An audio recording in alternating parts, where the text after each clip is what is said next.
Welcome to the Discernment Framework podcast. My name's Elizabeth Clark, and this is Kayleen G.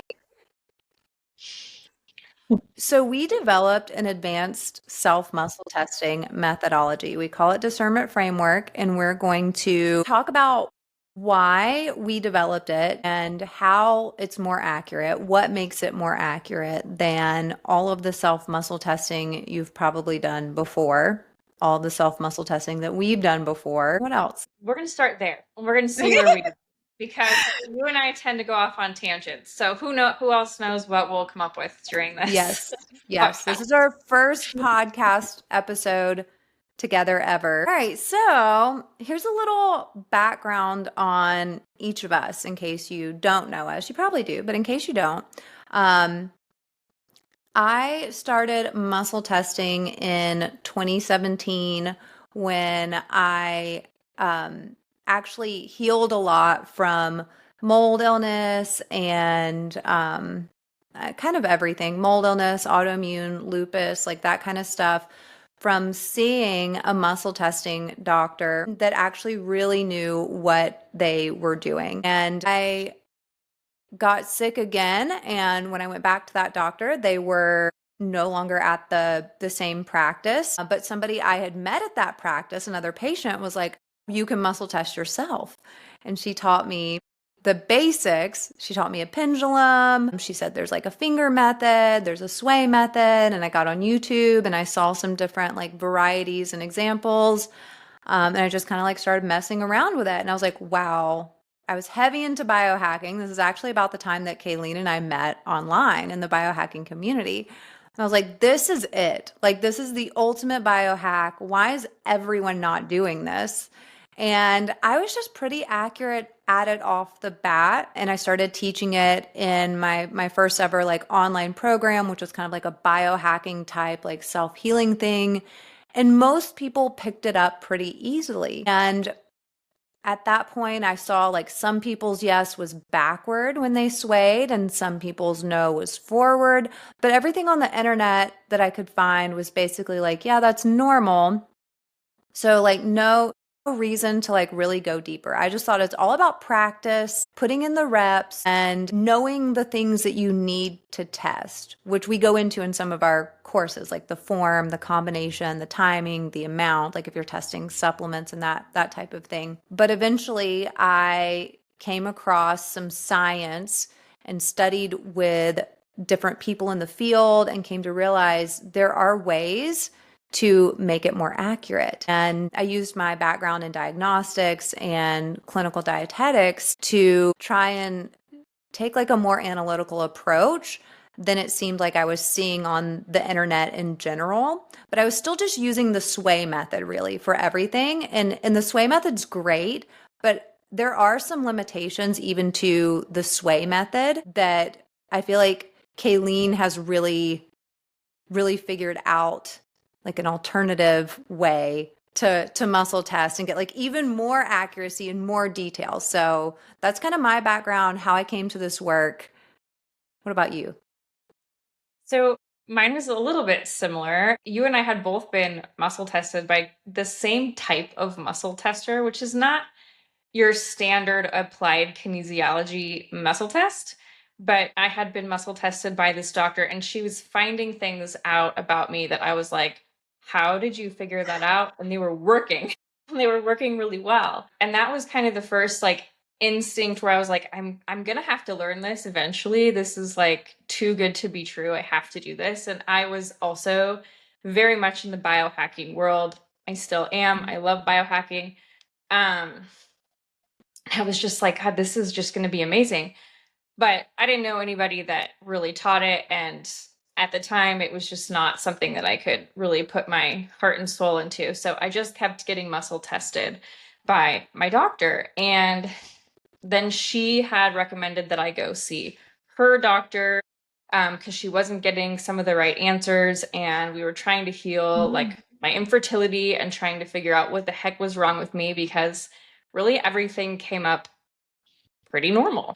So she sent me to her doctor, who is also a muscle tester, an advanced muscle tester. And in 5 minutes, she's like, you have Lyme, you have parasites, you have all this stuff that I had, no lab test had ever found it. I had every lab test you could ever get under this. And just in 5 minutes, she was able to tell me all the stuff about my body that I had no idea. And there was no way we ever would have guessed Lyme was an issue because I had no typical symptom of Lyme.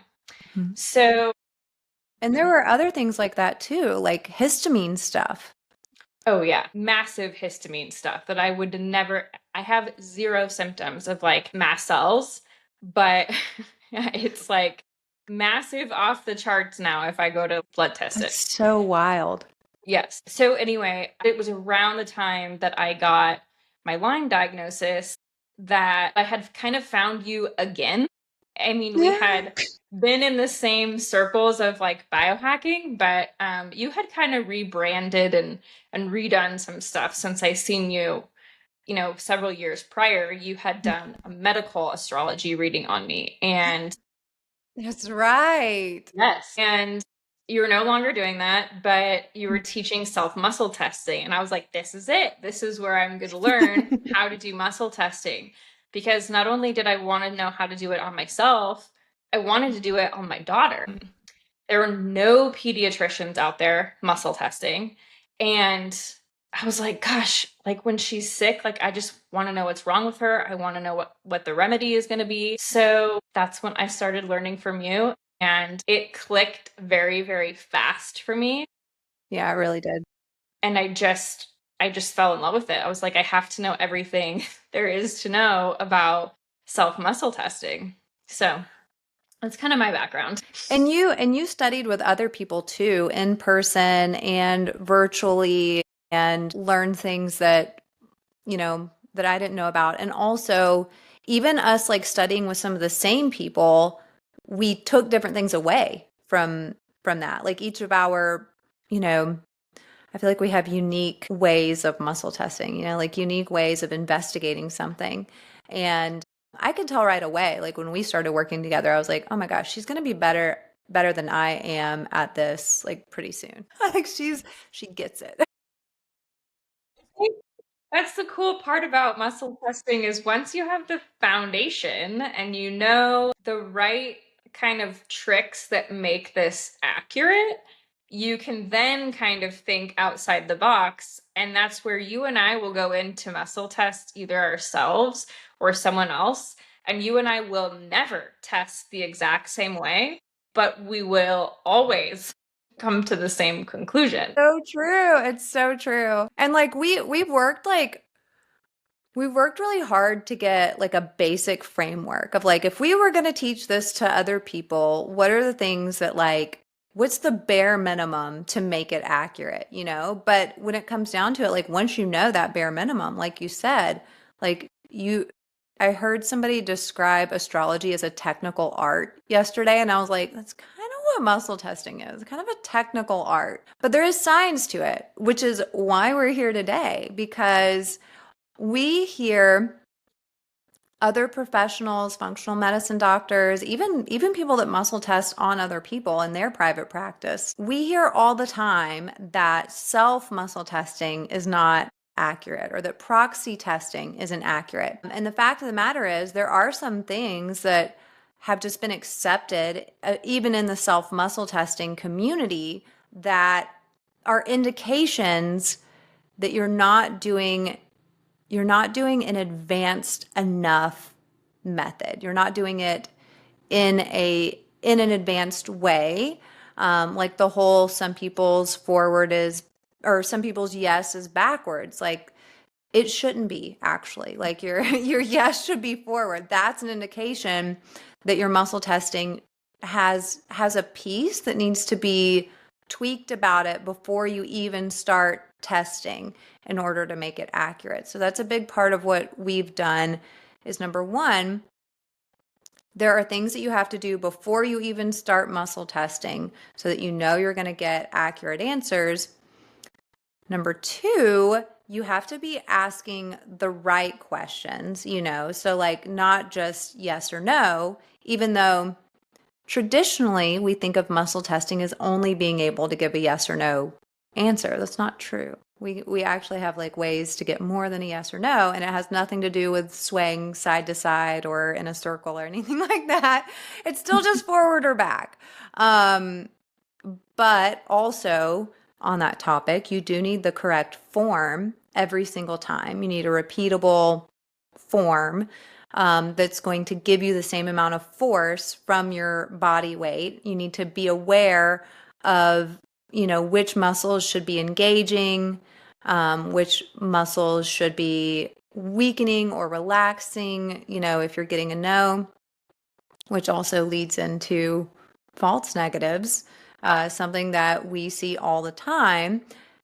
When you're doing the sway method, especially, it's easy to get a false no because the muscles that would normally weaken to send you backwards actually can also just relax and send you backwards. And there's a way to differentiate between the two that most people don't know about.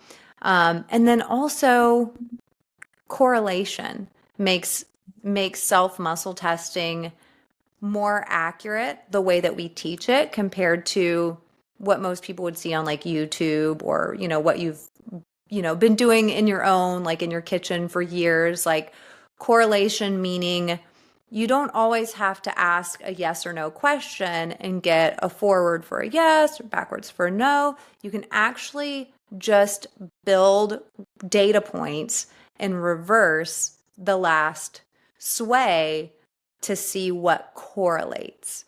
So that's a lot to take in. What do you think is like the most like groundbreaking thing that we teach in terms of accuracy? Well, there's there's a lot, but I think okay, let's start at the very beginning because I think the thing that most people say is like your own bias is getting in the way. So that Yes. like that's kind of where we start with everyone when we teach this form of muscle testing. And that is and it takes time to do, but you have to learn how to take your own bias out and only want the truth. Like that is the point of your muscle test is to get the truth regardless of what you want it to be. It doesn't matter what you want it to be. All you want is the exact right answer. So in the beginning, we kind of teach you little tips and tricks of how you can know if your answer is correct or not. And it could be as simple as when you're swaying, you could be asking yourself, oh, did this person email me back? That is something you can go check right away. And so finding these little things that you can muscle test that you can check right away are really invaluable because it's teaching you to keep that bias out. So we do start very simple, very, very simple, because that's a huge piece that, especially when you're a practitioner and you have all this knowledge in your brain and you're like, okay, logically, this is what you need. We need to do this in this order. This is what the science says about this. But really, when you go into a muscle test, um, for one of your clients or even yourself, it's kind of rare that you're going to go based off of just the trajectory of what the evidence or what the science says or what your brain Yeah. thinks. It's happens all the time in what I do and what you do. We get something that we're like, wow, that kind of doesn't really make sense. But then we ask our Yeah. client and they're like, oh no, that makes total sense. And it Yeah. always comes back full circle. So Yeah. just being able to take that bias out so you can actually get the correct answer is like the number one thing we have to do. Yes, I love that. And there's two things that I think we can even go deeper on. So first of all, when you say muscle testing a client, automatically people are probably thinking, well, if you're talking about self muscle testing, what do you mean muscle testing a client? But we have a couple different ways that we do that. You can either proxy test, and that's like kind of relying on mirror neurons and sort of this like idea of quantum entanglement and you need permission from the other person to do it, but you can actually use the intention of, I'm testing through my body for someone else. But also, what I like to do on my one-on-ones and what we teach our practitioners is that let's start by having, we do everything virtually. Let's start by having the person on the other end of the screen, the client, stand up and see if we can get the answers through their sway. And we can kind of direct them how to go. The other thing that I think we can go deeper on is that also allows us to single and sometimes double blind the testing. Like we oftentimes will use esoteric herbs and they are numbered and we can test, okay, so now I'm going to say 1 through 81 and see which way you sway. And they don't know what 1 through 81 is, and when you're first starting out, like you haven't memorized them either because it's like 700 or 800 different things, so like as you're going down the list, if you're just looking at a range of numbers, it's double blinded it's blinded for you and blinded for the other person. And then if they get whatever you set the intention as, I don't want to say like a yes is a forward, but like we'll oftentimes use a hand gesture, like connecting your fingertips to the body in a certain way to modify the question. So like modify the question as show us the priority of what we need to, use for this particular situation. Like what herbal blend do we need to use for this particular situation before we do anything else? So in that case, the intention is they're using this hand configuration to help ask the question, and a forward sway is going to indicate we've landed on the priority. So we might say 1 through 81, they get a forward sway. Then we go down the list. Maybe we break it up a little bit, like 1 to 10, backward sway. Okay.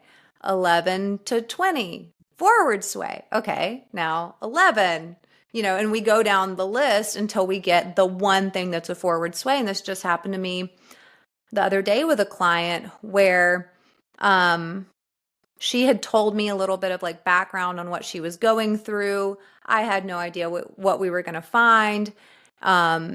We ended up in a part of this catalog that we're testing, with the numbers that I wasn't even familiar with. So at this point, we're double blinded because I'm just calling out numbers. I don't know what they're associated with. She doesn't know what they're associated with. And we land on Pseudomonas. And she's like, you know what? I've been having recurrent sinus infections. She was in the medical profession, and fellow doctor who's in the same specialty as she is had just told her that a lot of times in this specific field or this specific specialty, when you get recurrent sinus infections, it's from Pseudomonas. So we landed on Pseudomonas, and she's telling me like she just had this like real life confirmation that it might be Pseudomonas.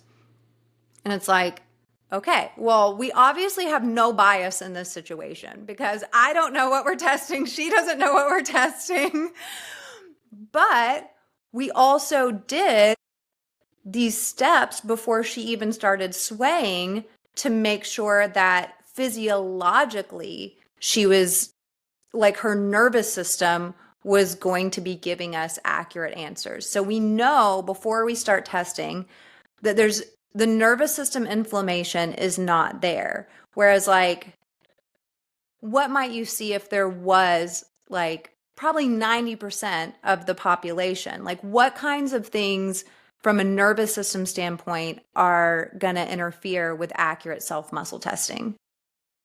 Oh, so many different things. Any toxin that you could, come into contact with. It could be literally you could walk down the aisle at Target and all those smells from the laundry detergent can create neuroinflammation in your body or nervous system inflammation in your body. A piercing could do it. And maybe you had some sort of trauma with your piercing, but you don't really think twice about it, but that could do it. Your Aura ring could do it because it's got Wi-Fi in it. There are so many different things that can create inflammation in the nervous system that we have to clean up before we test so that we can get accurate answers. So we look at a couple of things. We look at quantum coherence, we look at neurogenic switching, and we look at the nervous system with the vagus nerve.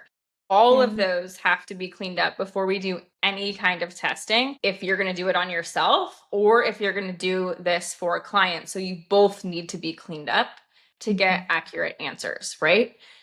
So And that's a really good point because if let's say you want to proxy test somebody and you haven't cleaned up your field, you might miss the thing that they have going on if it's more severe in you, like from a direct resonance standpoint. So like there's so much more depth that we could go into, but like you have to show up with your field sorted out if you're going to test through your body, and they have to do the same to test through theirs. And it's not uncommon for me to start a session where we just like, before we even test to see if they have these issues going on, we just go ahead and clean it up because there's no harm, you know? totally.